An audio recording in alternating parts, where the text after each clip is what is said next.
Shalom les amis, shalom à tous, à toutes. Bezat Hashem, content de vous retrouver, qu'on a pu voler un peu de temps. J'ai vu vos messages, mais je peux pas réagir. Là, je suis en live. Après, pour le code, là, le truc. Ok, on se voit après, Bezat Hashem, dans à peu près 1 heure. Et vous pouvez rester pour le cours, hein, c'est gratuit.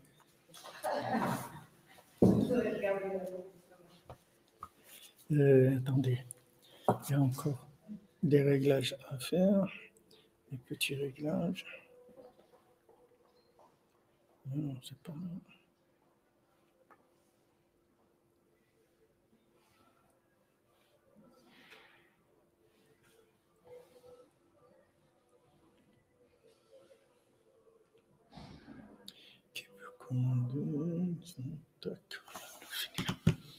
On y est les amis, on y est presque. Je vois dans l'autre, ça marche, ok. Ça, on n'a pas commencé.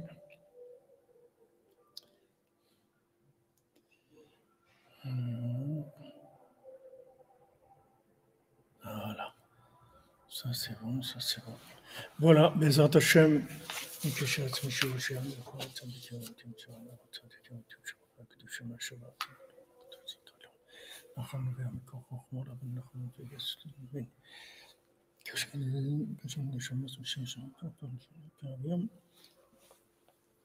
Bezat Hashem, on fait le cours pour la délivrance immédiate de tous les otages, pour l'Atzlacha des soldats de Tzahal, leur protection, pour la protection du Ma'am Israël dans tous les endroits où ils sont, de Nissim Veniflaot, qu'Hachem nous fasse, qu'il nous montre combien il nous aime, combien il est proche de nous. Une fois Shlema pour le Besançon, Israël, Ben Fortuné, Mordechai, Ben Fortuné, Corinna, Yala, Bat Rachel, André Meyer, Ben Rachel, Janine, Arsa, Bat Madeleine, Megdouda, Nathalie Rachel, Bat Sarah, Valérie, Elchana, Bat Janine, Ad, Patricia, Rika Madeleine, Bat Janine, Adassa, Raquel, Stéphanie, Bat Janine, Adassa, Avigali, Bat Esther, Lucien Dvora, Bat Rosa, Benjamin, Ben Lucien Dvora, David, Ben Lucien Dvora, Léa, Bat Adassa, Rachel, Maxence, Ben Sabrina, Florence, Martine, Léa, Bat Sarah, Rivka, David Raphaël, Ben Mesouda, Hakohen, Chaim Ben Sarah, Saritz Bat Avraham Avinu, Jeanne Alexandra Bat Sarah, Alice Kosoni, Levana Fortune Bat Jacqueline, Alice Aïcha, Levana Michal, Hanina Bat Esther.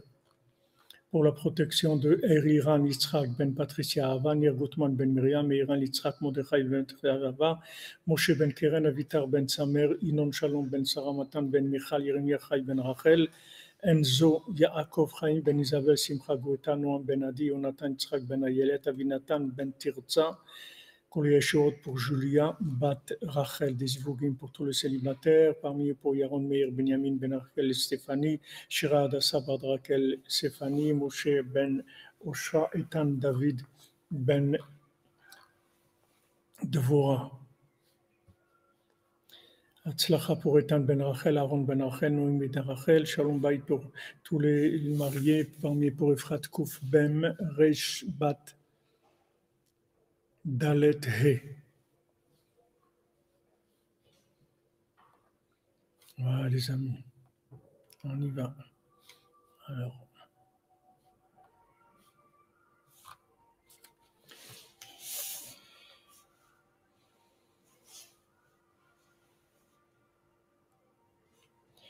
Alors, on est dans notre étude sur Elul, et Rabbeinu l'a dit, Pa'amachat diber imi me'inyan. Une fois, Rabbeinu l'a parlé avec Rabbi Nathan, et il lui a dit, Yivshar liot ish kasher be'emet. On ne peut pas être un juif kasher be'emet, ki im keshemetkarvim le'atzadik ha'emet shebador. Si on ne se rapproche pas du tzadik véritable de la génération. C'est-à-dire, il y a besoin d'être attaché, d'être rapproché au tzaddik de la génération.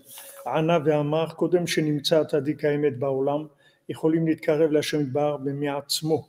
Avant que ce tzaddik n'arrive dans le monde, alors on peut se rapprocher d'Hashem de par soi-même. Aval achar shekvar nimtza tzaddik ha'emet ba'olam. Mais une fois que ce tzaddik véritable se trouve dans le monde, on ne peut absolument pas se reprocher d'Hachem que si on a le mérite de se rapprocher de lui.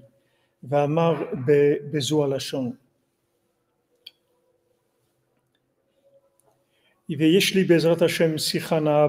j'ai là-dessus une discussion intéressante. Et si Hachem il aide, alors on l'expliquera dans un autre endroit. Donc maintenant, comment ça fonctionne? C'est-à-dire, pourquoi maintenant, avant que le tzaddik vienne, on peut se rapprocher d'Hachem par son service personnel, sa recherche personnelle. Une fois que le tzaddik de la génération est arrivé, on ne peut plus.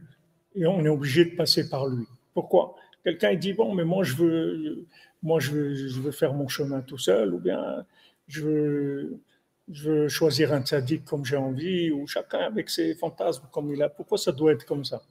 Parce qu'en fait, ce qui se passe, c'est que la construction de l'humanité, c'est comme une pyramide. C'est-à-dire, il y a toujours des gens devant nous qui sont décisionnaires par rapport à ce qui va nous arriver à nous. Et nous-mêmes, on est décisionnaires par rapport à des gens qui se trouvent en dessous de nous. Et on est tous quelque part dans la chaîne du monde. On est tous liés quelque part. Donc maintenant, du moment où il y a un tzaddik qui a pris la place de tzaddik de la génération, il devient l'exclusivité de la connexion avec Dieu. C'est comme ça, c'est tout. C'est comme si l'Abdil, vous avez Orange, il signe l'exclusivité de la connexion Internet. Et bien c'est tout, vous ne pouvez plus vous connecter à Internet. Si vous ne passez pas par eux, il n'y a rien à faire. Donc le tzaddik, lui, ce n'est pas dans une intention commerciale, mais ce sont des postes spirituels, c'est-à-dire des places spirituelles qui sont décisives et décisionnaires. Par exemple, si vous prenez la sortie d'Égypte, maintenant Moshe Rabbeinu l'a décidé, il a dit, voilà les amis, tel jour à minuit, on sort. Celui qui veut, vient. Celui qui ne veut pas, il ne vient pas. 20% ils ont voulu, 80% ils n'ont pas voulu, ils sont restés, ils sont morts en Égypte. Maintenant, 20% ils ont dit d'accord, on vient, ils sont sortis. Mais il n'y a personne qui va dire, ok, d'accord, j'ai compris, j'arrive, avancez, je vous rejoins. Non, il n'y a pas ça. Ou bien quelqu'un qui dit, ah bon, puisque c'est bon, ben moi ça m'arrange, ben je vais partir une semaine avant vous. Ça ne va pas marcher non plus. Parce que ça y est, du moment où cette chose-là est arrivée, c'est exclusif. Il n'y a pas de choix. Maintenant, vous prenez par exemple Matan Torah. À Matan Torah, nous, on a accepté, le Ham Israël, il a accepté la Torah. Alors, avant Matan Torah, n'importe qui pouvait se rapprocher de Dieu. C'était ouvert. C'était quelqu'un vient candidat libre, comme Abraham Avinu, il dit, moi je veux servir Dieu, je veux me rapprocher de Dieu. Pas de problème, tout est ouvert. Du moment où il y a eu Matan Torah, le Ham Israël, il a acquis l'exclusivité d'être juif. Personne ne peut être juif s'il ne passe pas par le Ham Israël. Avant, non.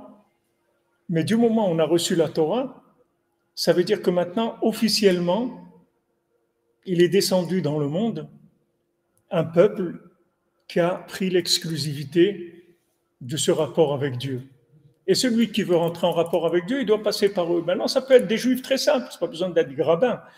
On prend deux juifs très simples qui vont venir, qui vont faire la conversion, il n'y a pas de problème. Il n'y a pas besoin que ça soit, juste qu'ils soient juifs, c'est tout, ça suffit. Maintenant, pourquoi?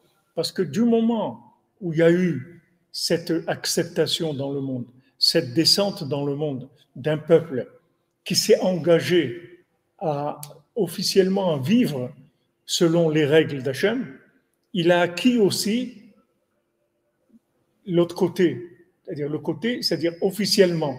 C'est comme vous avez ça dans des compagnies, par exemple. Vous voulez acheter, par exemple, une voiture, une Mercedes, alors ils vont vous dire, voilà, il y a le concessionnaire, il est là-bas et tout. Vous dites, non, mais moi, je veux acheter chez vous. Il dit, non, vous ne pouvez pas acheter chez nous, parce qu'il y a un concessionnaire Mercedes dans votre pays.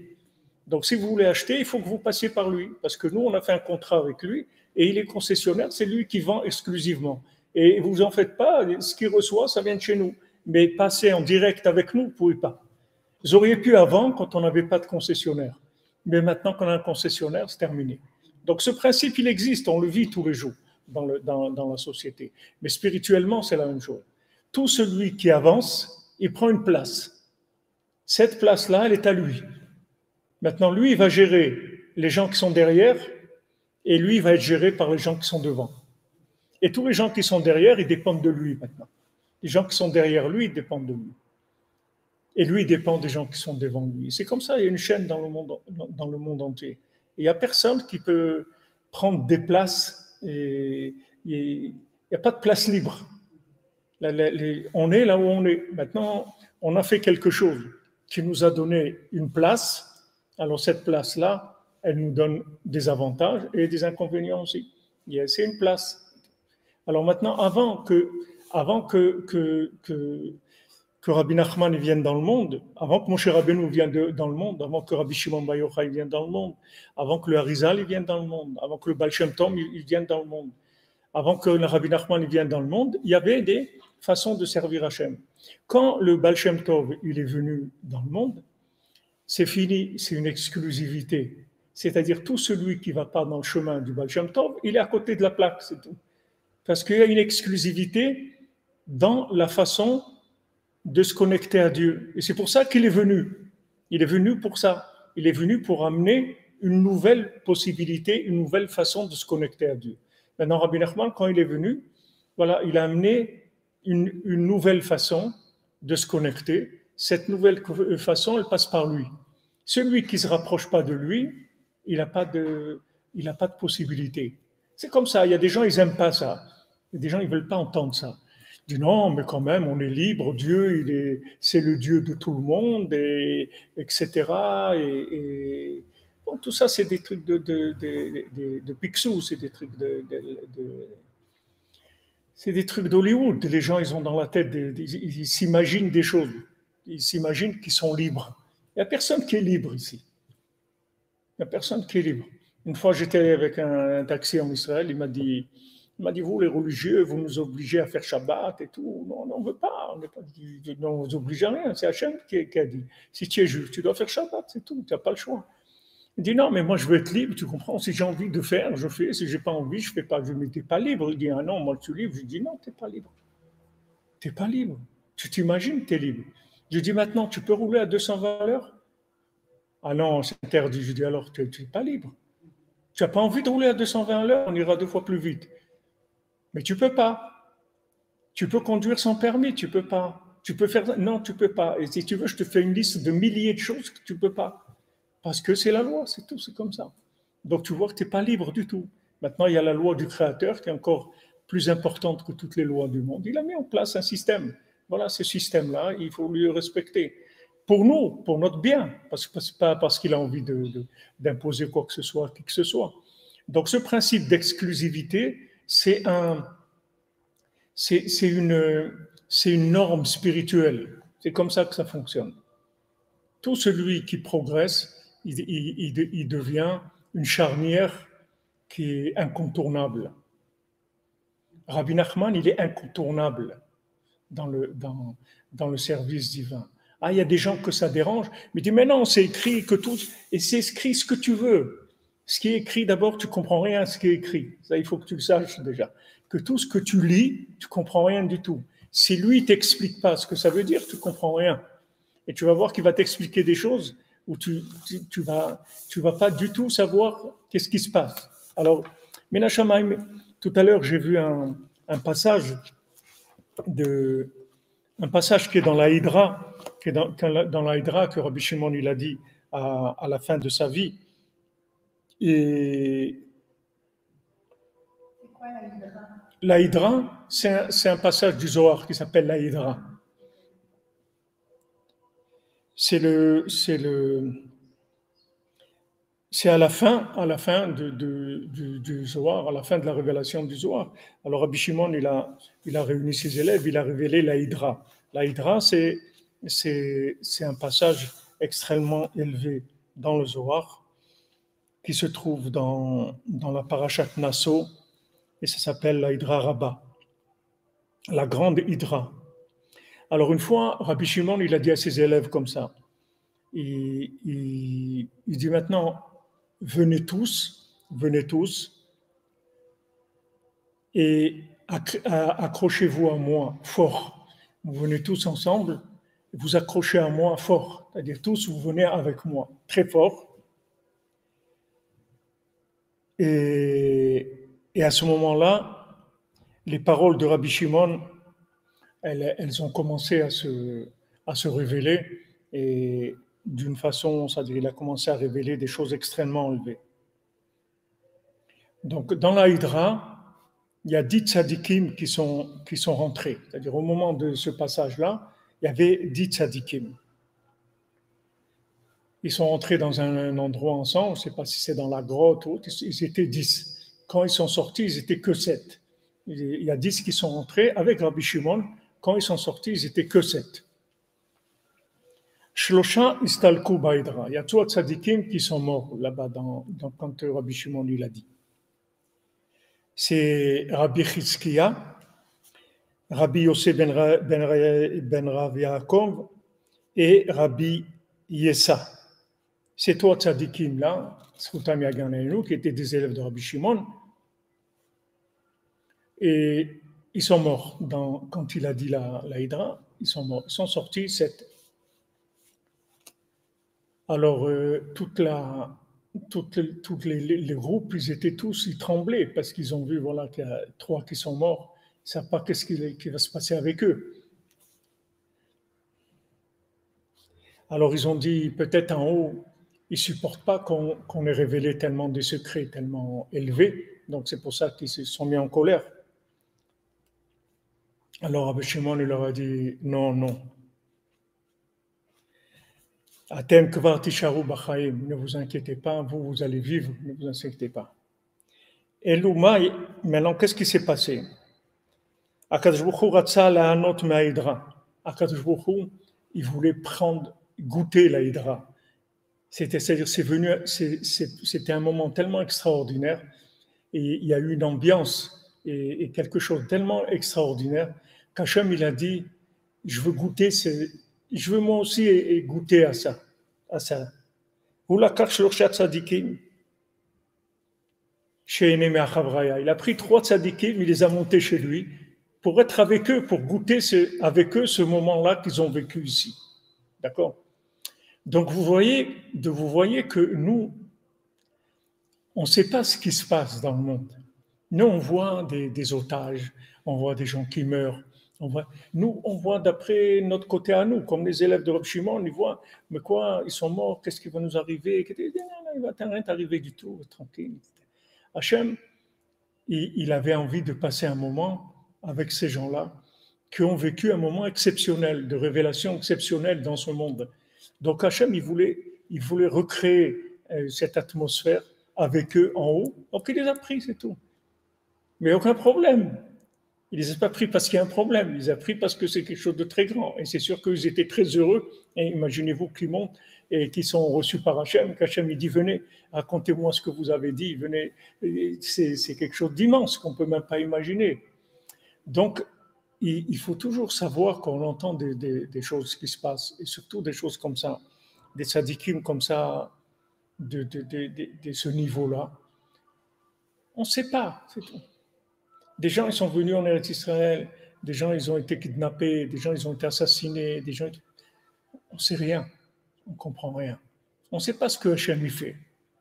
Baruch Hachem, ce qu'on sait, c'est que Hachem, il fait que du bien. Ça, on le sait.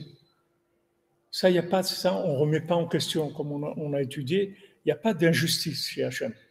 Il n'y a aucune injustice, ça n'existe pas l'injustice. Donc il ne faut pas rentrer dans la réflexion.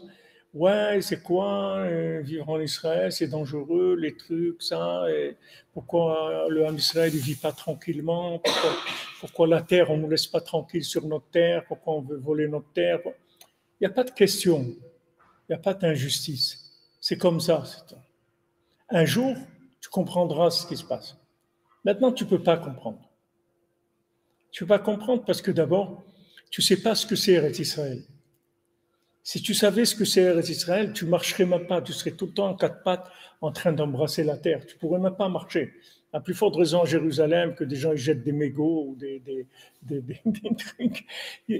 Dans Jérusalem, chaque centimètre carré, c'est des diamants, c'est des choses extraordinaires. Seulement, on n'est pas conscient. Donc, du moment où tu n'es pas conscient de la valeur de la chose, comment tu vas être conscient de la gestion de la chose? Pour être conscient, pour savoir gérer quelque chose, il faut que tu connaisses la valeur. Alors, une fois, il y a un élève, il est venu, il a dit à son rave, il a dit, ils ont étudié que la Torah, elle est Yekara Himipninim, que la Torah, elle est plus précieuse que des diamants, des pierres précieuses. Que la Torah, chaque mot de Torah, c'est plus que des pierres précieuses. Ok, alors le petit, il a été chez le marchand de glace, il a demandé une glace. Et après, quand il lui a donné une glace, le petit, il lui a récité une Mishnah pour le payer. Elle a dit, voilà. Alors le marchand de glace, il dit, alors tu me payes? Il dit, ben voilà, je t'ai dit Mishnah, tu sais ce que c'est une Mishnah? Il dit, allez, il dit, tu as de l'argent ou pas? Tu n'as pas, allez, rends-moi la glace, allez, dégage, va voir ailleurs. Alors le petit, il est...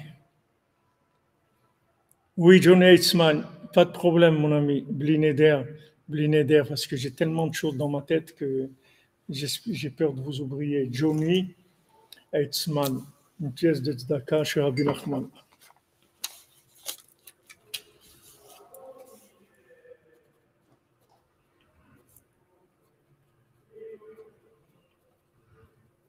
Alors il va chez son rave, il dit Mechila, rave et tout, vous avez dit que c'est plus précieux que des pierres précieuses et tout.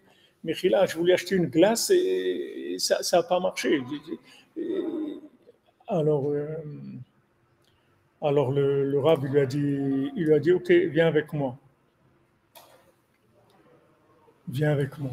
Alors ils ont été dans un magasin de diamants et le rave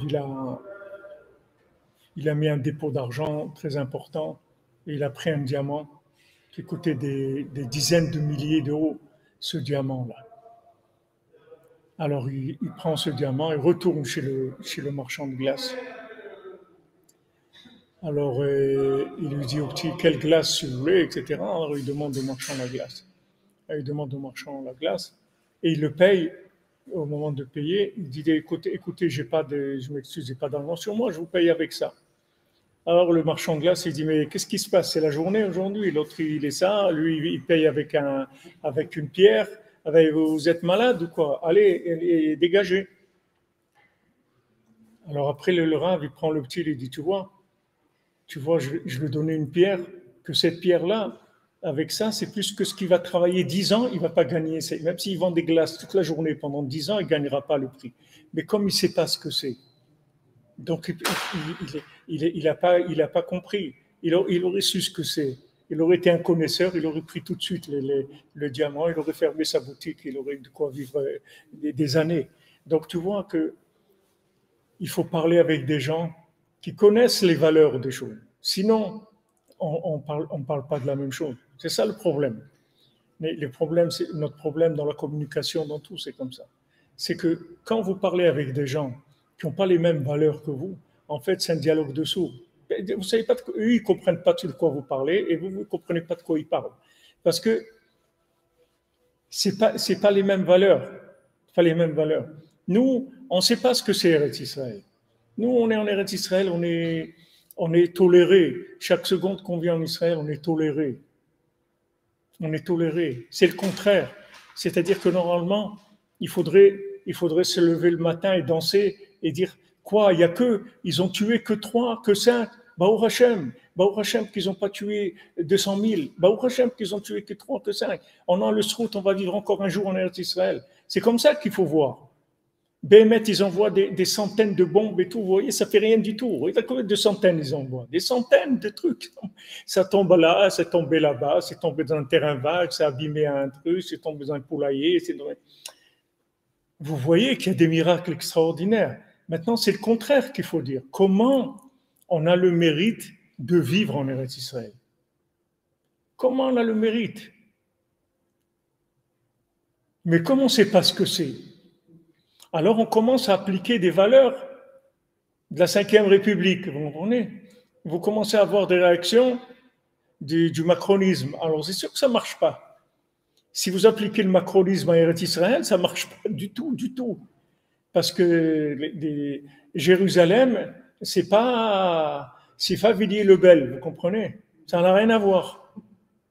Ça n'a vraiment rien à voir du tout. Vraiment rien.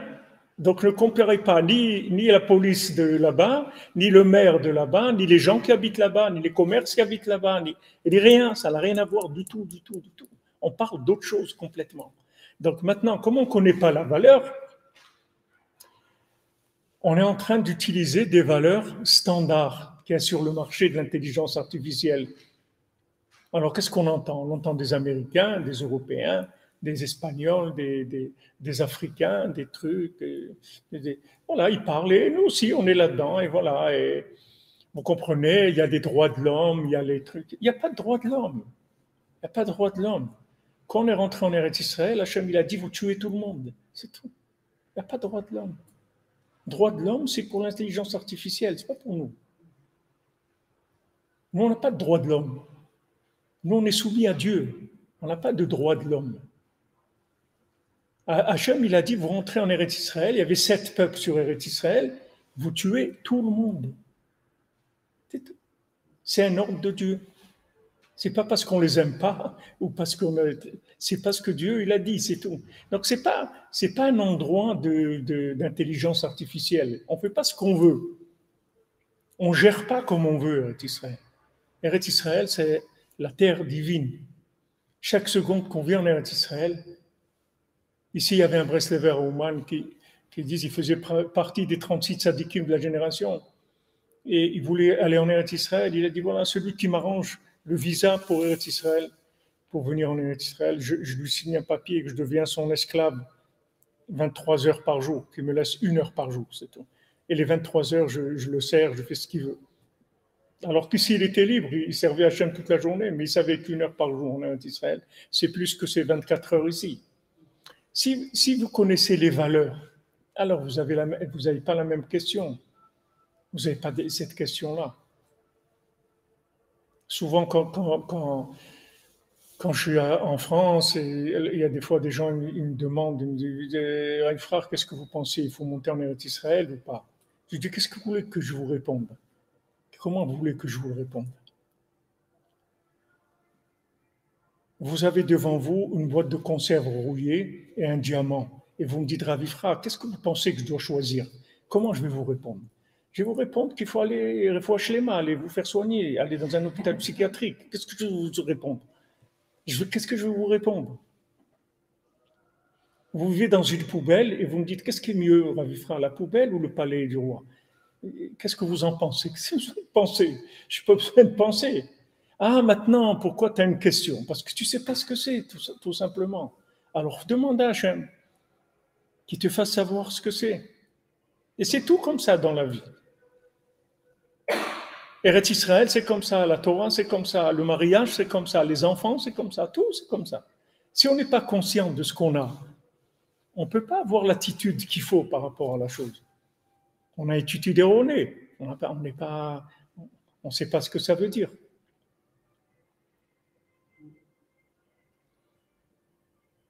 Ma grand-mère, elle est à Shalom. Quand, quand avec ma femme, on a eu notre premier enfant, Nachman, qui est là, qui vient d'arriver aujourd'hui, chez Echir.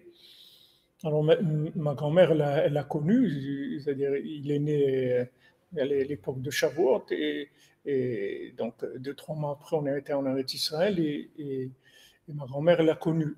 Après, dans l'année d'après, elle est décédée. Mais elle, elle a pris dans ses bras tout ça. Et elle m'a dit, occupe-toi bien de ta femme. Elle a dit, mon fils, sache que ta femme, c'est ce que tu as de plus précieux au monde, au-dessus de tout. Ce qui est le plus précieux dans ta vie, c'est ta femme, sache-le. Et ma grand-mère, je sais que c'est pas une commerçante, c'est pas une rabbinite de Shalom Bayit, c'est parce qu'elle m'aimait qu'elle m'a dit ça. Donc elle m'a donné un conseil parce qu'elle m'aimait. Maintenant, si quelqu'un ne vous dit pas ça, vous croyez que on est des partenaires, ou bon, on fait quelque chose, ou on a les mêmes droits d'expression.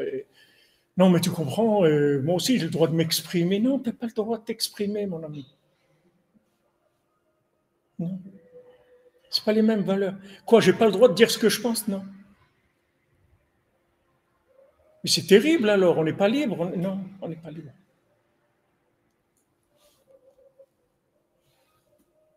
On n'est pas libre. Tu vois, quand tu as un employé qui te tient ta boîte, tu es libre de lui dire ce que tu veux. Si tu lui dis même un mot de travers, il va s'en aller, tu vas fermer. Tu vas rester des semaines sans fonctionner. Donc tu as envie de lui dire des choses, ben, tu ne lui dis pas. Pourquoi? Parce qu'il a une valeur. Et cette valeur-là, tu te fais attention, parce qu'il te tient ta boîte. Donc même si tu as envie de lui faire une remarque, tu te tais, c'est tout. Parce que tu sais que si tu lui fais une remarque et il s'en va, tu vas être très très embêté. Mais tout dans la vie, c'est comme ça. Si on vous apprend la valeur des choses, vous allez avoir le comportement adéquat. Mais en même temps, la Torah nous demande d'être honnête. C'est-à-dire que plus que jamais aujourd'hui dans nos relations avec les gens, quels qu'ils soient, il faut être honnête, il faut aussi dire les choses. C'est pas ça le Hémet. Rabbi Nathan, il dit, le Hémet, c'est pas ça. Le Hémet, c'est pas ça. Non. Le Hémet, c'est pas ça. Si je vais te dire le Hémet et on va se fâcher, eh ben, je te dis pas le Hémet. C'est du Sheker, c'est pas du Hémet. Je préfère qu'on reste amis et je te dis pas je te dis pas le Hémet. Je te dis pas ce que je voudrais te dire, mais on va rester amis. Et qu'on reste amis, c'est plus grand que de dire la vérité. Oui, mais ça suppose que vous prenez sur vous, finalement. Ouais. Vous prenez sur vous. On prend tout sur nous, bien sûr. C'est vrai qu'on prend tout sur nous. Mais parce que vous avez une place, c'est tout. Vous avez votre place, il faut que vous l'assumiez. Si vous avez une certaine place, alors il faut assumer. Je n'ai peut-être rien compris du tout, comme vous le disiez. J'avais le sentiment, au contraire, avec les gens, il faut vraiment être vrai. Il ne faut pas être hypocrite, en somme. C'est pas d'hypocrisie. Il faut à la fois, il ne faut pas blesser la personne, mais en même temps, il ne faut pas être non plus faux avec la personne, voire hypocrite. Donc, le fait de dire les choses peut-être avec diplomatie, penser être droit, ça peut aussi rendre service de part et d'autre. Rabbi Nathan, il dit que la plupart des gens qui sont tombés, ils sont tombés avec la vérité, c'est pas avec le mensonge. C'est la vérité qui les a fait tomber. Si Hachem, il nous montrait qui on est, et au début, faut faire un peu de moussard. Ça, c'était avant, il y avait de la mousse avant. Aujourd'hui, il n'y a plus de mousse. Le savon, il fait plus de mousse aujourd'hui. Il n'y a plus de moussard. Quel moussard il y a? Le moussard, pour faire du moussard, la morale, il faut quelqu'un qui vous aime vraiment, que vous aimez vraiment. Et ça, il n'y a personne qui sait aujourd'hui quel est son degré d'amour, quel est son degré d'intérêt. Il y a beaucoup de gens qui sont tombés avec la vérité. Mais tomber à quel niveau? Hein? Tomber à quel niveau? À quel niveau? Oui. Ça dépend ça dépend de votre niveau de rapport avec la personne. Il y a des niveaux de rapport où vous pouvez vous exprimer et dire des choses. Il y a des niveaux de rapport que vous ne pouvez pas dire. Il faut que vous sachiez à qui vous avez affaire. Quand vous dites tomber, ça veut dire qu'on peut s'effondrer. C'est ça que veut dire s'effondrer. Quand vous dites tomber, ça veut dire s'effondrer. C'est ça. Ben, il y a des gens qui se sont éloignés de Dieu avec la vérité parce qu'ils ont vu vraiment qu'ils ne sont pas aptes à se rapprocher de Dieu. C'est vrai, mais Dieu, il est miséricordieux. Il ne regarde pas la vérité. La vérité, c'est que tu es une savate. Mais la miséricorde, c'est qu'Hachem, il t'aime, même en tant que savate. Même en tant que babouche, il t'aime. Il t'aime, c'est tout. Et ça, c'est plus important que ce que tu vois, toi, comme vérité. Et Hachem, il va très doucement dans la révélation de nos défauts, ou dans la prise de conscience de nos défauts. Moi, si je savais qui j'étais, comme je le sais aujourd'hui, quand j'ai commencé il y a 43 ans, 47 ans, je serais sauvé. Je ne serais pas resté. Mais maintenant, je peux me voir, je peux me rapprocher un peu plus du miroir. J'ai la force de supporter mon horreur et je n'ai pas de problème. Je ne vais pas m'en aller. Mais si j'avais vu ça au début, je me serais sauvé. Impossible. Où je vais aller? C'est impossible. Impossible. Vous dites, c'est pas possible, je ne peux pas continuer. Il y a des limites. Non, il n'y a pas de limite. Donc, tous les rapports humains, tous les rapports avec Dieu, tous les rapports humains, ils sont en fonction de la considération. Vous comprenez? Quel est maintenant votre degré de considération, de lien avec la personne? Votre degré de lien, il vous permet un certain mode d'expression. Vous avez le droit à, voilà votre marge de vérité. C'est lié au degré de lien avec la personne, de considération. Vous avez un lien avec la personne.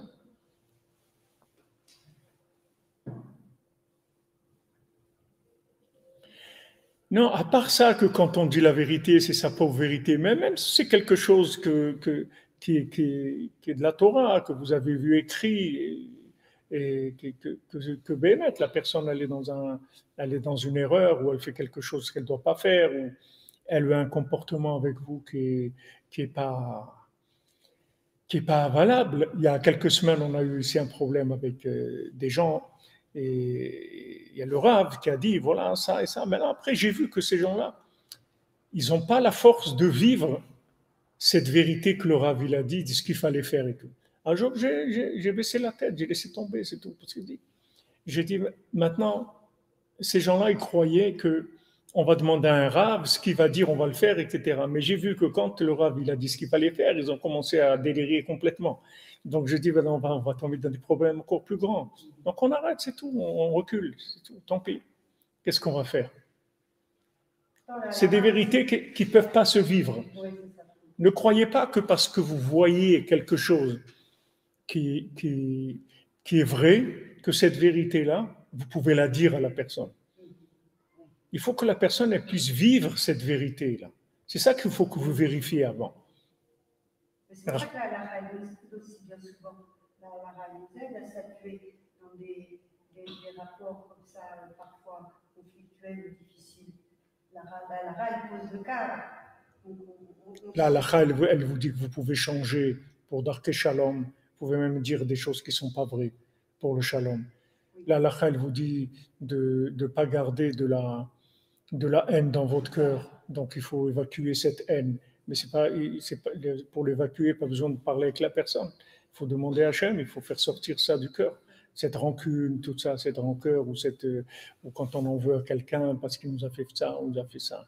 Il faut savoir que quand la personne, elle a fait ce qu'elle a fait par rapport à nous, c'est pas comme nous qui faisions ça. Parce que si nous, on faisait ça, alors ça serait grave. Mais la personne, quand elle l'a fait, elle n'a pas fait comme nous on le fait. Parce qu'elle n'a pas le même degré de sensibilité et de conscience. L'autre soir, j'étais au Tsioun, il y a quelqu'un derrière qui n'arrêtait pas de taper sur le banc sur lequel j'étais assis. Et Béhémet, ça me dérange beaucoup. Ce n'est pas le bruit qui me dérange, c'est que je suis avec tout ce que je fais, je suis dans un niveau de sensibilité où quand il me tape dans le dos comme ça, c'est comme s'il me donnait un coup de marteau. Alors la première fois, j'ai dit, oh, il m'a dit, c'est truc et tout. 5-10 minutes après, il recommence. C'est-à-dire, il y avait quelqu'un d'autre qui est venu. Maintenant, ils étaient à deux. Et ils tapaient. Alors, j'ai pris mon sac doucement, je suis levé, je suis parti, j'étais ailleurs. C'est tout. Qu'est-ce que je vais faire? Qu'est-ce que je vais faire? J'ai mis mes écouteurs. Hier, il y a des gens hurlés. Alors, je mets mes écouteurs, je mets le bruit de la mer, le bruit des vagues, fort. J'entends le bruit des vagues, je fais ma des doutes, mes filotes, etc. Il faut trouver des trucs, qu'est-ce qu'on va faire?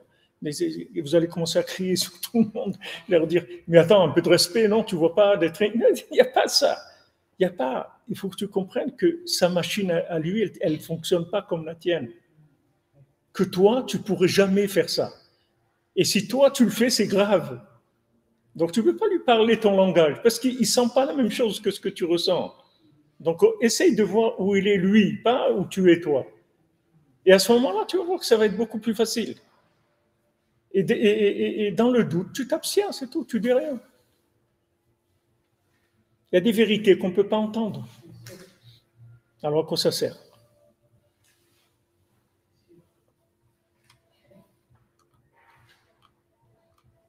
Voilà, comme vous dites, Madame Eva, toute vérité n'est pas bonne à dire.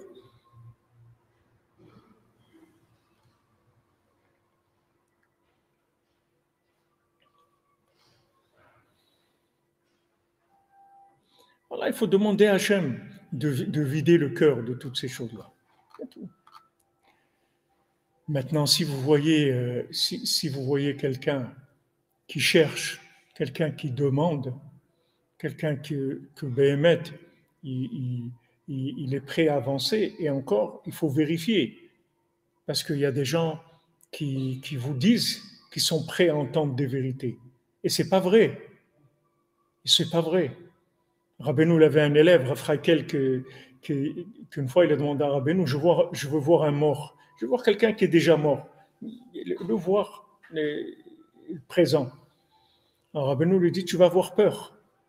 Il a dit, non, pas du tout. Je ne vais pas avoir peur du tout. Rabbeinu lui dit, tu vas avoir peur. Je te dis que tu vas avoir peur. Alors Raquel, il dit, non, vous pouvez y aller, j'ai pas peur, je suis sûr de moi, etc. Ok. Alors Rabbeinu, il lui a fait voir un mort. Alors il s'est évanoui, tout de suite, il est tombé. Alors quand il s'est réveillé, alors Rabbeinu il a dit, j'imaginais pas que tu étais tellement médoumian, que tu étais un homme qui était à un niveau comme ça de fantasme, que tu crois que tu vas voir un mort et ça va rien te faire. Et que tu as la force de foi. Voilà, tu t'es évanoui. Il dit, je ne pensais pas que tu étais aussi autant dans de l'imaginaire que ça. Je pensais que tu étais quelqu'un de plus conscient. Donc ça aussi, il y a des gens qui sont inconscients. Et il y a des gens surtout, faites attention, des gens, ils disent, dis-moi ce que tu penses de moi vraiment. Tu me connais, mais surtout ne me dites pas, parce que la plupart des gens, si vous allez leur dire, ils vont exploser. Ils ne sont pas prêts à entendre. Il ne faut pas leur dire. Il ne faut pas leur dire. Vous leur mentez, vous leur dire. Mais tu es quelqu'un de très bien. Mais pourquoi ils te fréquentent et tout? Tu es quelqu'un de très bien et tout. Il faut leur mentir. Il ne faut pas leur dire la vérité. Ils ne peuvent pas entendre. Ils croient qu'ils peuvent entendre. Ils ne peuvent pas entendre. Donc, il faut faire très, très attention. C'est pas aussi une demande de la personne peut-être pour faire tchouva? Faites tchouva. Vous pouvez faire beaucoup de choses pour qu'ils fassent tchouva. Vous pouvez demander à Hachem qui les aide à faire tchouva. Vous pouvez faire beaucoup de choses, mais pas... De toute façon, la critique, elle n'est Elle n'est jamais bien perçue par qui que ce soit. Non, ça dépend. À votre niveau, Madame Atlan, ça dépend. Ça dépend. Il y a des gens qui vous aiment vraiment. Oui. Il y a des gens qui vous aiment, mais vraiment. Ces gens-là, ils ont le droit à la critique.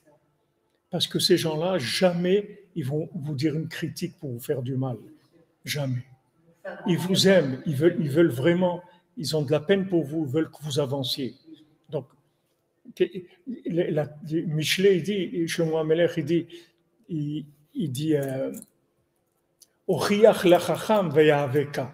Fais des reproches, des remontrances, une critique à un homme sage, il va t'aimer parce que tu l'as fait avancer. Tu l'as fait avancer. Quand j'étais à la yeshiva, il y avait un élève, maintenant, bon, Hachem, c'est un grand rave et tout, mais quand on était élève à la yeshiva, alors avec Slévin, il a regardé les gens comme ça qui se lavaient les mains avant le repas. Alors ceux qui ne faisaient pas comme il fallait faire, etc., il était là, il faisait un peu la police. Il disait non, tu sais, il ne faut pas, quand tu te laves les mains, il faut faire d'abord ça et tu ne touches pas ça. Il lui faisait passer des halakhot en même temps. Alors, une fois, je parlais avec lui comme ça. Je lui dis, tu sais, c'est cette habitude que tu as là de venir, de faire des reproches à tout celui qui fait. Je dis, c'est pas tellement. Je dirais, ils t'ont rien demandé, les gens. Tu n'es pas leur rave, tu n'es pas leur père, ils t'ont rien demandé. Tu viens comme ça, tu leur. Non, mais il m'a dit non, non, pas du tout. C'est quand les gens ils apprennent et comme ça ils apprennent et ils avancent à la yeshiva et tout. Je lui dis mais tu sais pas combien de gens ils sont partis de la yeshiva à cause de ça parce qu'ils sont plus là. Donc ça tu sais pas. Il va pas te dire je quitte la yeshiva parce que tu m'embêtes tous les jours quand je me lave les mains. Donc tu sais pas combien de gens ils sont partis. Alors, il faut faire attention, c'est tout. T'as rien demandé. Maintenant quelqu'un qui vient qui te demande qui dit regarde je sais pas. Je sais pas. Moi, quand je suis arrivé à la yeshiva, je ne savais pas trop la kippa où on la mettait. Alors, des fois, je la mettais complètement en avant, comme ça, et presque sur le front. Alors, quelqu'un est venu, m'a dit, tu sais, la kippa, il faut la mettre comme ça et tout. Il m'a dit, excuse-moi. Je dis, pas parce que je suis là pour apprendre, ça me fait plaisir. Au contraire, tout ce que tu vas voir chez moi, moi, je ne sais pas grand-chose. Donc, tout ce que tu vas voir qui n'est pas. Tu me dis, je suis là pour apprendre. Il faut que les quelques années que je suis là, c'est pour progresser, c'est pas pour rester un ignorant. Donc, ça va, c'est de la bonne camaraderie, si vous voulez. On est ensemble dans un truc et tout, il n'y a pas de problème. Mais il y a des niveaux de rapport qui sont plus sensibles, il faut faire attention. Il faut faire très attention. Donc, il faut voir quel est le degré, en fait, quel est le degré d'amour, de lien, d'amitié qu'il y a. Il y a des degrés d'amour et d'amitié qui sont tellement forts que vous pouvez y aller. Il n'y a pas de problème. Vous pouvez dire à la personne, voilà, tu devrais faire ça, etc. Ça ne va pas lui faire de mal du tout, du tout. Mais il y a des gens, impossible. Impossible. Donc, faire attention.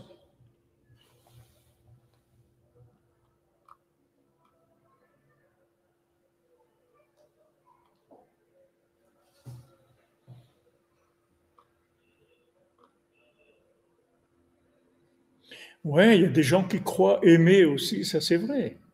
C'est vrai.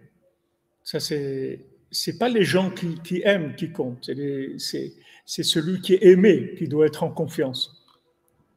C'est celui qui est aimé qui doit être en confiance. S'il est en confiance, alors à ce moment, il n'y a pas de problème. Mais sinon, vous n'avez pas le droit. Vous n'avez pas le droit. Vous n'avez pas le droit. Ce sont des chocs. Ce sont des chocs.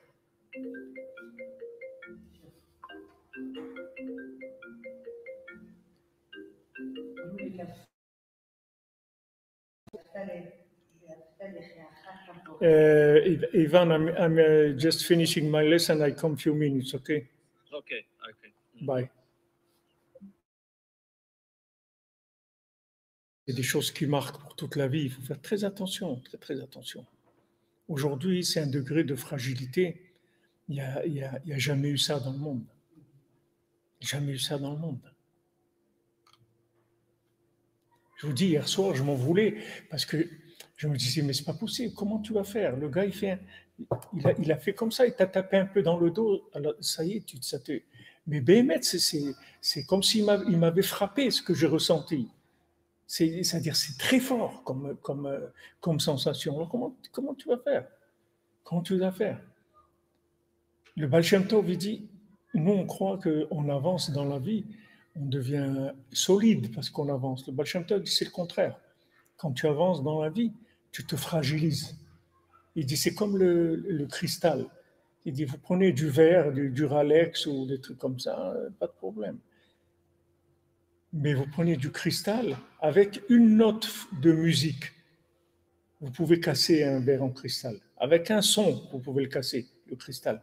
Il dit, c'est la même chose. Il dit, vous croyez que les tzadikim, les gens, ils avancent et ils deviennent très forts. C'est le contraire. Ils deviennent hyper fragiles. Hyper fragiles. Ils doivent se protéger beaucoup plus parce qu'ils deviennent très sensibles, de plus en plus sensibles. Des fois, on se dit, mais jusqu'où tu vas aller? Comment tu vas vivre? Comment tu vas faire? Jusqu'où cette sensibilité-là? Jusqu'où tu vas aller là-dedans? C'est très dangereux en plus. C'est très dangereux. Quelqu'un, il peut mourir. Ce sont des chocs émotionnels très, très forts. Pourtant, ça n'a pas l'air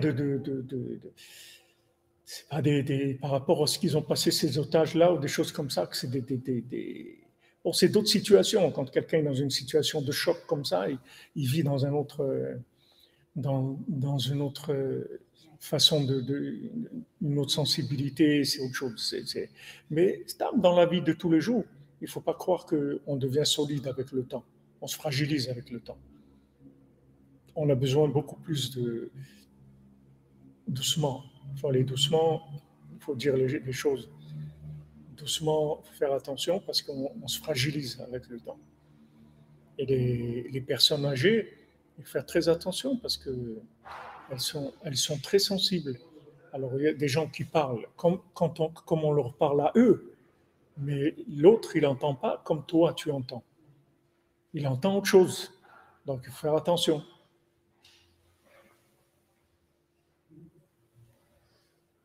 La redoute des otages, j'ai pas entendu ça.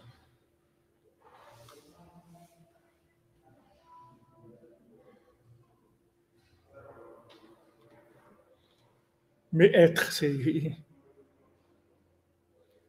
Oui, le cristal, il laisse passer la lumière, mais il est fragile, il doit faire attention.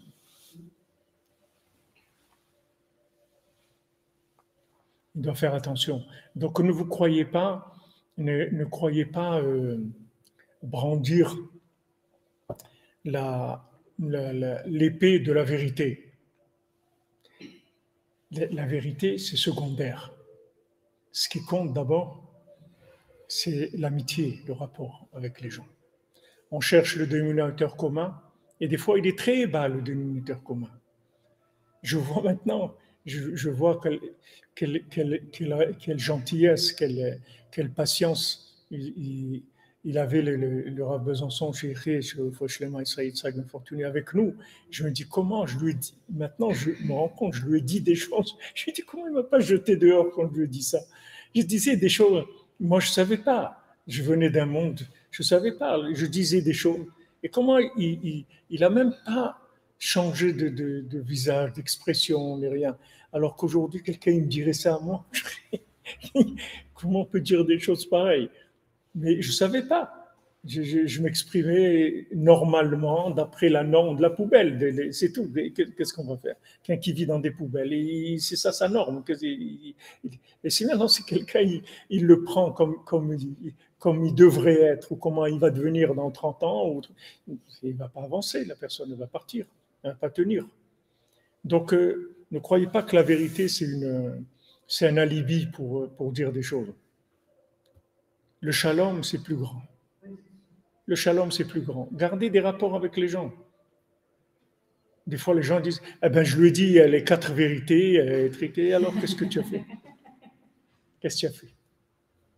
Il est parti, alors que c'est? Tu lui as dit les 4 vérités. Alors, t'es bien maintenant, ça y est, t'es bien. À moi, ouais, je le dis parce qu'il fallait dire. Il faut que je lui dise, absolument que je lui dise. Et ouais, mais qu'est-ce que tu as fait maintenant? Le résultat, c'est quoi? des gens qui ne se parlent plus, des gens qui ne se voient plus. Vous voyez, Rabbi Shimon, c'est la première chose qu'il le dit. Tenez-vous tous ensemble avec moi, tous ensemble. Et comme ça, tous les 10, ils sont mis ensemble. Et après, il a commencé à révéler une Torah extraordinaire. Après, ils ont fait un pacte entre eux comme ça, qu'ils ne se sépareraient jamais de Rabbi Shimon.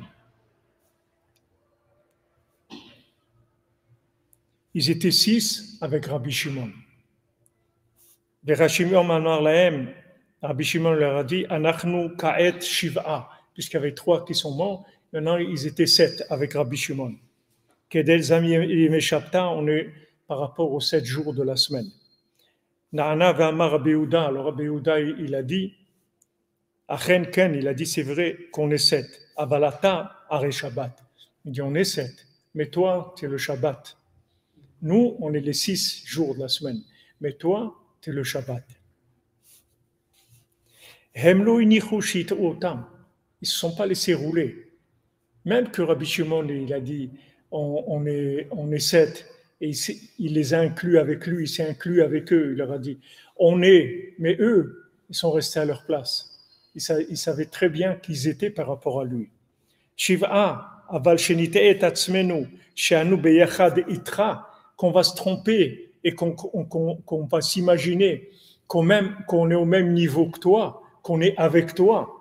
Maintenant, qu'est-ce qu'ils ont à se reprocher? Ils sont là, grâce à eux, il a révélé maintenant l'Aïdra Rabbah. Maintenant, grâce à eux, il leur a dit venez, on se tient tous ensemble. Et là, il commence à révéler des secrets de la Torah. Donc, ils sont partie intégrale de cette révélation-là. Sans eux, il n'y aurait pas eu cette révélation-là. Donc, ils ont une place dans cette révélation de la Torah. Malgré ça, ils sont restés à leur place.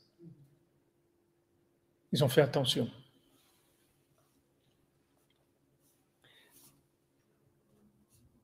On ne va pas se tromper qu'on est avec toi, c'est-à-dire qu'on est dans le même...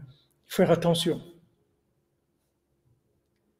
Rabbi Shimon, c'est Rabbi Shimon, les élèves, c'est les élèves. Mais on est ensemble, on fait quelque chose ensemble, mais chacun est à sa place. Il ne faut pas oublier ça. L'élève ne doit pas se prendre pour le maître. Voilà, il faut faire très attention. Même si le maître est sympathique, il est ouvert, puisque Rabbi Shimon il dit on est 7. Donc c'est lui qui a dit ça. Il s'est inclus avec eux, il dit on est 7. Mais eux tout de suite ils ont dit nous on est 6 et toi tu es le Shabbat.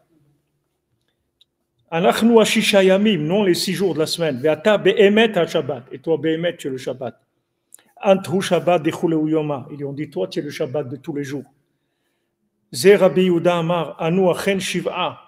Rabbi Yehuda, il a dit, on est 7, avalata Shabbat. Avalata re'ashvi, qui est le 7e.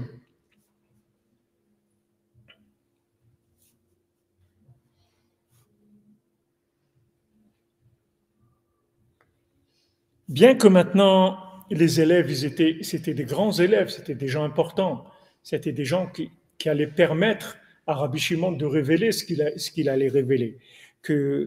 On voit Rabbeinu dit dans l'Écoutez Moral qu'au moment où les élèves ils venaient chez Elisha, chez le prophète Elisha, qui était l'élève de Eliyahu Hanavi, Elisha, Roya Nikra Isha Elokim. Quand ils venaient les élèves chez lui, il s'appelait l'homme divin. Nikra Elisha Stam. Quand les élèves n'étaient pas là, on l'appelait Elisha. Quand les élèves ils étaient là, on l'appelait l'homme divin. Quand il était seul, on l'appelait Elisha. C'est des tzadikim, mais ils ont sur qui... Pourquoi on l'appelle l'homme divin quand il y a les élèves? Parce qu'il a sur qui s'appuyer. En fait, ses élèves, c'est ses appuis. S'il n'y a pas ses élèves, il est Elisha. C'est tout. Il y a ses élèves, il s'appelle Dieu, l'homme divin. Isha Elohim, parce qu'il a des appuis. Ses élèves, ce sont ses appuis. Mais eux, il ne faut pas qu'ils pensent que parce que c'est les appuis d'Elisha, qui sont au niveau d'Elisha. Eux, c'est les appuis d'Elisha. Et même si maintenant Elisha il va faire des choses qu'il n'aurait jamais faites s'ils n'étaient pas là, eux, c'est les appuis d'Elisha, c'est tout. Il faut qu'ils restent à leur place. Donc ça, c'est très fin. c'est un jeu qui est très difficile à jouer, parce que quand vous sentez que l'autre, il ne peut rien faire sans vous, alors automatiquement, vous vous sentez à un niveau d'égalité, puisque maintenant, il ne peut rien faire sans vous. Non, il ne peut rien faire sans toi, mais toi, c'est toi, et lui, c'est lui. Ça change pas. Que toi, tu es un élève d'Elisha, Elisha, c'est le maître. Ça ne change pas. Tu dois savoir ça. C'est pas parce que maintenant, Elisha, c'est Isha Elohim, et que grâce à ta venue, ça fait Isha Elohim, sache que tu es un catalyseur, mais c'est pas toi. Alors ça, c'est le travail de Rabbi Nathan qui faisait sans arrêt s'annuler, sans arrêt, pour pas devenir quelqu'un en dehors de Rabbeinu, pour pas qu'il se voit Rabbi Nathan, moi Rabbi Nathan. Il est obligé de se cacher tout le temps, même ses degrés de tzaddik qu'il avait, ses degrés de prophétie, ses degrés de tout ce qu'il avait, il cachait tout ça parce qu'il avait peur que les gens s'accrochent sur lui. Il dit, ouais, j'ai vu Rabbi Nathan, tu sais comment il est, Rabbi Nathan, comment il est. Non, Rabbi Nathan dit, moi, je suis rien, moi. C'est rien que Rabbeinu, c'est tout. Mais maintenant, il sait très bien que sans Rabbi Nathan, Rabbeinu, il n'y a pas. Rabbeinu, il ne peut rien faire dans le monde sans Rabbi Nathan.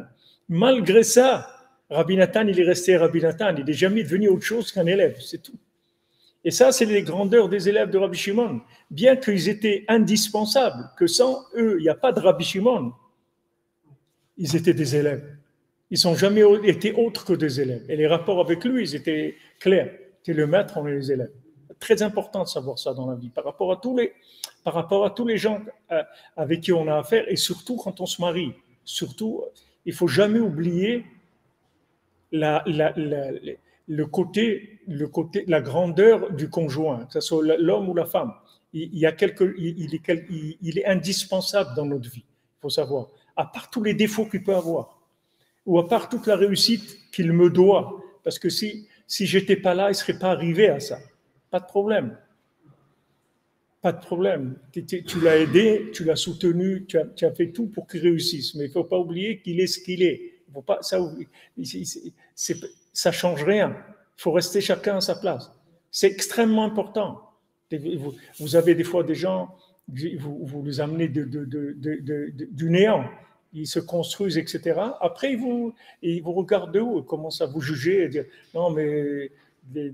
Moi, j'ai même des gens, ils ne me parlent plus. Je m'excuse, je ne peux plus vous parler parce que vous n'êtes pas dans les trucs où je suis. Ils sont montés maintenant. C'est-à-dire, ils peuvent plus parler avec la personne qui les a branchés au début.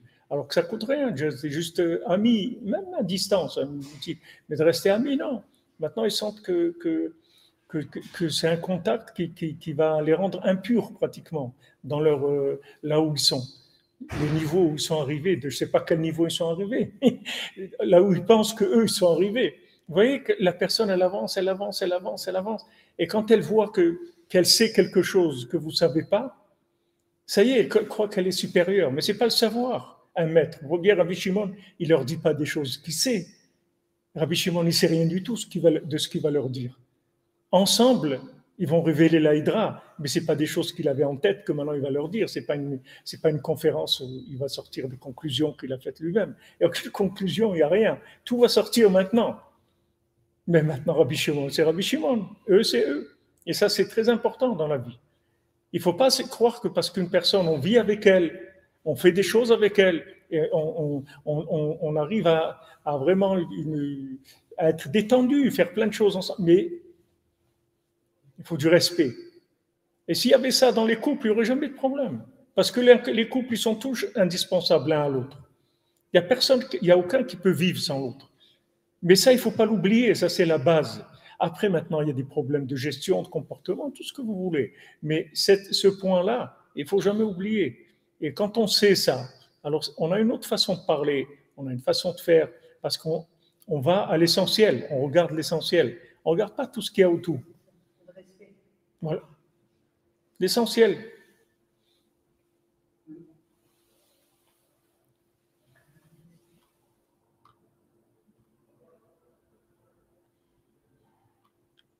Voilà les amis. Bon après-midi. Bonne continuité. Oh là, vous avez fait un cœur avec une flèche comme ça. C'est beau ça. Waouh. Hazak, les amis, Hazak.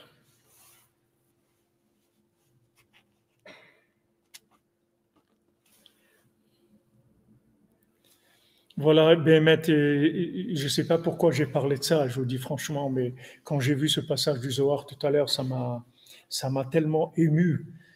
C'est tellement beau, ça, c'est tellement beau, c'est tellement beau. C'est tellement beau, là, vous voyez, la grandeur, cette grandeur avec, avec l'humilité. Nous, on ne connaît pas ça dans le monde. Donc, quand c'est le grand, tout de suite, il y a l'orgueil et le mépris de tout, etc. On ne sait pas ce que c'est la grandeur avec l'humilité. Là, vous voyez la grandeur de ces tzadikim. C'est des tzadikim qui sont... C'est pas des rabbins de quartier. C'est des tzadikim yesodé olam. C'est des très grands tzadikim. Ils sont avec Rabbi Shimon Bar Yochai. Mais vous voyez, ils sont à leur place. Ils l'aiment énormément puisque ils font le vœu de jamais se séparer de lui. Donc ils l'aiment énormément. Mais ça n'empêche pas qu'ils restent à leur place. Et ils savent que sans eux, il ne va rien faire. S'ils s'en vont, il ne fait rien, Rabbi Shimon. Ils savent ça. Malgré ça, ça ne va pas leur servir de levier pour le mépriser ou pour se sentir à son niveau ou autre. Vous voyez, ça, c'est une grandeur extraordinaire. Ça m'a beaucoup ému quand j'ai lu ça tout à l'heure. Ça m'a ému. Je me suis dit, il faut qu'on mette ça dans le shiur. On l'a fait rentrer dans le shiur sur Elul. C'est important, ça. C'est important de savoir ça. De savoir que... Et ce qui les relie entre autres choses, c'est aussi le lien que vous évoquiez tout à l'heure. Oui, tout à fait, tout à fait. C'est vrai que vous avez vraiment profondément raison. Je n'avais jamais réfléchi en ces termes. Dans la famille, c'est comme ça. Il y a ce lien indéfectible qui fait que ce qu'on peut... Si toutefois on relève quelque chose, c'est pour le bien de la personne. C'est bien pris. C'est vrai que le lien, c'est très important. Le lien, c'est très important, ouais, tout à fait. Parce que le lien... Et donc, ces grands sadiques, il y avait aussi certainement la force d'un lien tellement spirituel que je trouvais que leur apporter de l'humilité, du respect, on ne peut même pas imaginer. Vous voyez, alors que c'est clair. Vous avez pu vivre ça un peu avec le Rav Besançon. Ouais. Comment on appelle ça tous les deux Amen, amen. C'est sûr qu'on a vécu ça avec lui. Mais lui, lui, si vous voulez, il était tellement tout le temps en remise en question et tout. Il n'y avait pas de... Il n'avait pas du tout ce rapport de maître-élève. C'était un rapport d'amis. Mais, malgré ça, il y a un respect, une distance, des choses qui sont... C'est normal. C'est-à-dire, c'est quelque chose de normal. Ça doit être, on n'a pas besoin de le dire. C'est normal. Mais malheureusement, aujourd'hui, avec l'intelligence artificielle, les gens, dès que tout se nivelle et tout s'annule, tout est pareil, il n'y a pas de niveau On n'est plus dans la même dimension. Très important.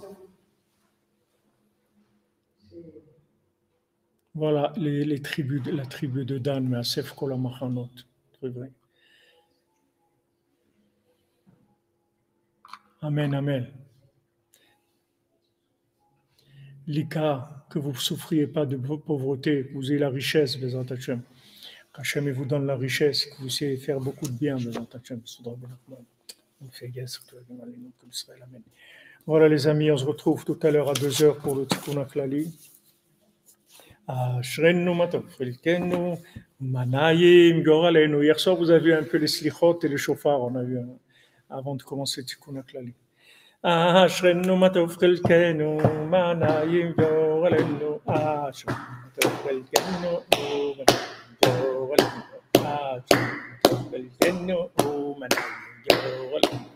Ashrenu matov chelkenu manayim goralenu. Ashrenu matov chelkenu manayim goralenu. Ashrenu matov chelkenu manayim goralenu. Ashrenu matov chelkenu manayim goralenu. Je suis un peu gêné de danser tout seul, mais il faut faire comme ça.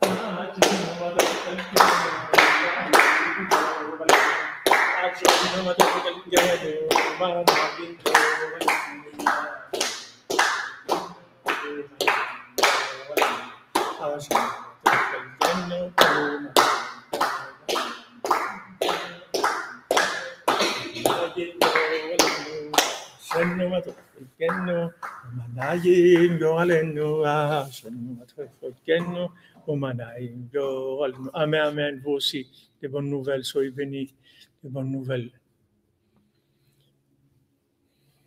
Une bonne délivrance pour Shelly, Tzipora, Bat Sandrine, Esther, Bezrat Hashem, Beshar Tova, Sotra Beno.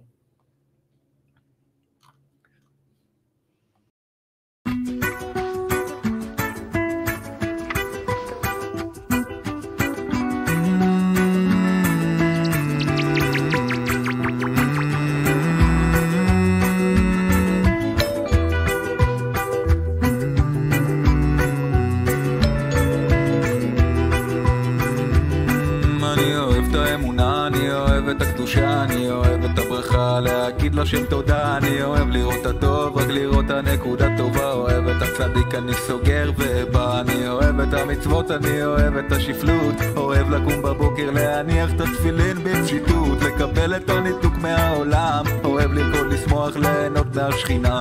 אוהב לדבר, לצעוק אל השמיים כל הזמן. אוהב לחיות את הרגע, לא לחיות עם שום יומן. אוהב לפתוח ספר, לקבל את העצה. אוהב קבל שיחה שיוצאים להפצה. אני אוהב לקפוץ למים, אני אוהב תמיד אחרי זה להגיד תיקון הכללי. אני אוהב את השקיעה, אוהב להיזכר להתפלל תפילת מנחה. אני אוהב את רבי נחמן, אוהב אותו. אוהב את רבי נחמן, אוהב אותו. אני אוהב את רבי נחמן, אוהב אותו. אוהב את רבי נחמן.